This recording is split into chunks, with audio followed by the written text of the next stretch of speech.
On a proposé avec Jean-Jacques Dutcot de réaliser une combustion murale in situ dans le cadre de l'exposition intitulée Pics de combustion. Alors les pics de combustion, c'est un ensemble de tableaux traditionnels, on dira, réalisés entre 1999 et 2012, qui sont répartis en 3 types.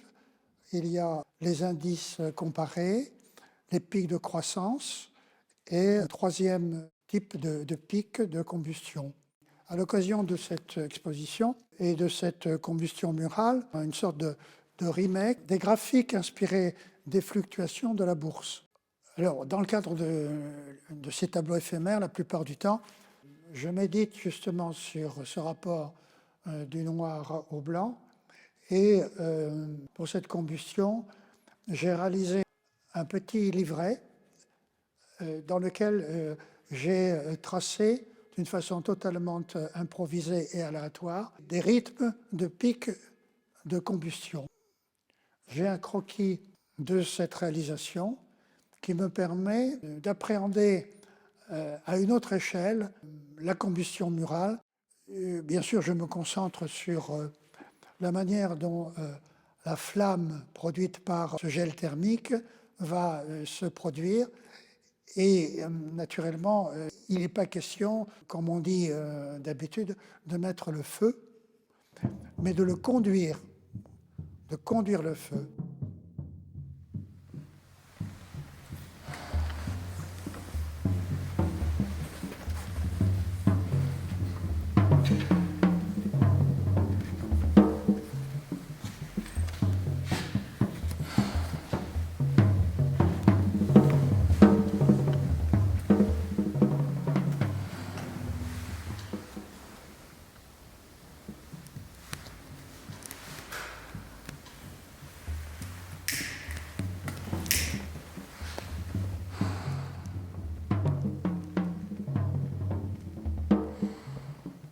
Ce gel thermique est dans une sorte de biberon que je conduis donc sur la paroi avant de l'enflammer avec un briquet.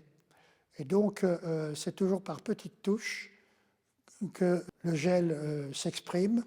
S'il n'y a pas d'oxygène, le feu ne peut pas produire sa flamme. Et ça nous renvoie donc au phénomène de vie, chose à laquelle j'ai beaucoup pensé et qui m'a souvent préoccupé lors de réalisation de tableaux éphémères dans des friches industrielles ou ailleurs. Depuis une 50aine d'années, je m'occupe de l'empreinte carbone.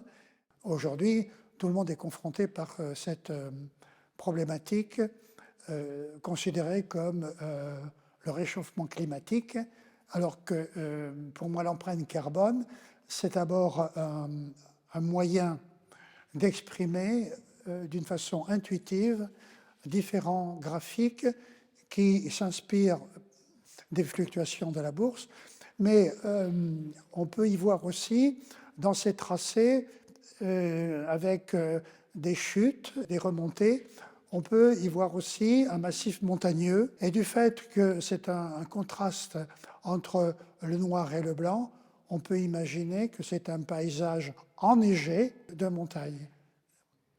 L'autre métaphore, c'est la lumière.